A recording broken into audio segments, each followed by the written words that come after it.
ফুলকি কনস্ট্রাকশনের আরেকটি নতুন ভিডিওতে আপনাদের স্বাগতম। দর্শক, দেখতেই পাচ্ছেন এখানে আপনার 2 রুম বিশিষ্ট আপনার 3টি বাড়ির ডিজাইন। তো এইটা আপনার একতলা বাড়ির ডিজাইন। তো এখানে হুবহু আপনার 3টি বাড়ি করা হয়েছে। তো এই বাড়িটি আসলে করতে কত টাকা খরচ হয়েছে এবং 2টি রুম করতে কত টাকা খরচ হয়েছে এবং এখানে মোট আপনার যে এই 3টি রুম রয়েছে, অর্থাৎ 3টি বাড়ি রয়েছে, তো এটি আসলে কত টাকা খরচ হয়েছে সে বিষয়ে বিস্তারিত আলোচনা করতে যাচ্ছে। আসলে এখানে আপনার হুবহু 3টি ঘর।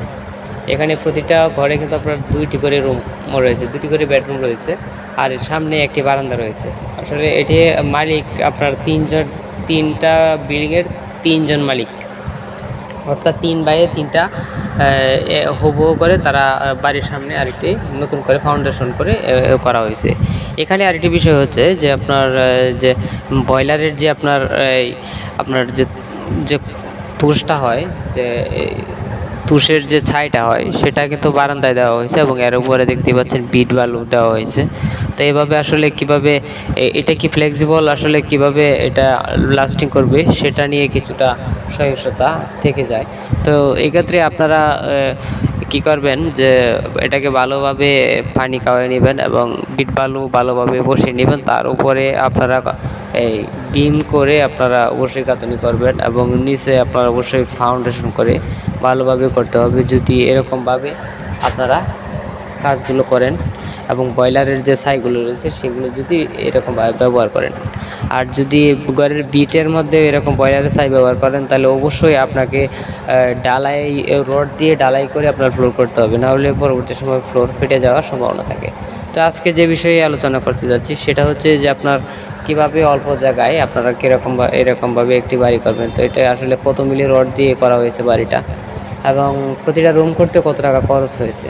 তো এই ক্ষেত্রে আলোচনা শুরুতেই আমি বলবো যে এখানে যে বাড়িটা রয়েছে, তো দেখতেই পাচ্ছেন এটা একটি বাথরুম রয়েছে এবং প্রতিটি ঘরের কিন্তু 2টি করে বারান্দা রয়েছে, অর্থাৎ ঘরের ভিতরে একটি বারান্দা এবং বাইরে একটি বারান্দা, এবং ভিতরে প্রবেশ করার জন্য দেখতে পাচ্ছেন এখানে একটি বারান্দা রয়েছে। তো আমি এখানে বাড়ির সামনে বারান্দার অংশে এখন দাঁড়িয়ে আছি। তো দেখতে পাচ্ছেন এখানে বারান্দার যে কাজ চলমান রয়েছে। তো আসলে এখানে যে কলামগুলো রয়েছে সেই কলামগুলো 7 ইঞ্চি বাই 7 ইঞ্চি কলামগুলো করা হয়েছে এবং বিমগুলো 7 ইঞ্চি করে করা হয়েছে এবং 10 মিলি রড দিয়ে করা হয়েছে। তো আমি একেবারে আপনার প্রথম যে রুম রয়েছে সেই রুমটার ভিতরে ঢুকলাম। তো প্রতিটা রুম কিন্তু আপনার 12 ফিট বাই 12 ফিট করে করা হয়েছে। আর বাড়ির সামনে অংশে দেখতে পাচ্ছেন এখানে একটি পুকুর রয়েছে এবং এখানে পরবর্তী সময় যেন আরও রুম তারা করতে পারে সেই বিষয়ে তার জন্য অতিরিক্ত রড রাখা হয়েছে। তো এটা হচ্ছে দ্বিতীয় রুম। তো এটাও 12 ফুট বাই 12 ফুট। সানসিটটাও আপনার 3 ইঞ্চি ডালাই দিয়ে করা হয়েছে এবং যে বিম ডালাইটা রয়েছে সেখানেও কিন্তু আপনার 3টা করে রড দিয়ে আপনার 5 ইঞ্চি ডালাই দেওয়া হয়েছে।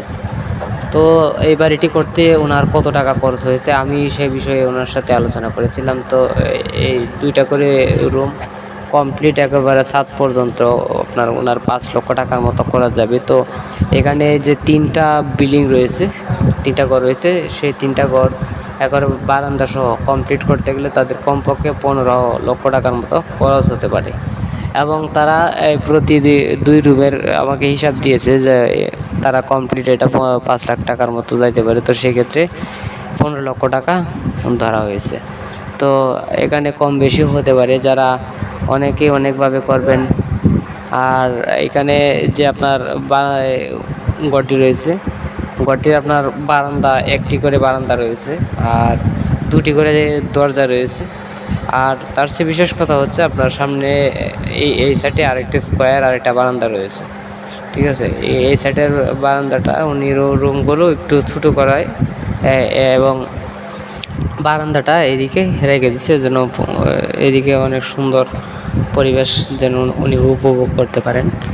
তো আপনারা যারা এরকমভাবে বাড়ি করবেন তাহলে অবশ্যই এই বাড়ি থেকে মোটামুটি একটা উপকৃত হলেন, এবং যারা আমার চ্যানেলে নতুন রয়েছেন তারা অবশ্যই আমার চ্যানেলটি সাবস্ক্রাইব করে দেবেন। তো এখানে দেখতে পাচ্ছেন যে আপনার বারান্দাগুলো কীভাবে মেইন ঘরের সাথে অ্যাডজাস্ট করা হয়েছে। আপনারা এইভাবে একটি বিম করে দিবেন যেন পরবর্তী সময় কোনোভাবে যেন বারান্দা ঘর থেকে বিচ্ছিন্ন হয়ে না যায়।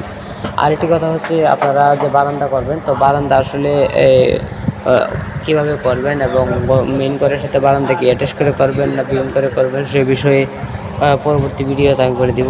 এই ঘরটি যখন আরও প্লাস্টার করা হবে এবং বারান্দা কাজগুলো যখন ধরা হবে। দর্শক ভিডিওটি ভালো লাগবে একটি লাইক করে দিবেন দর্শক।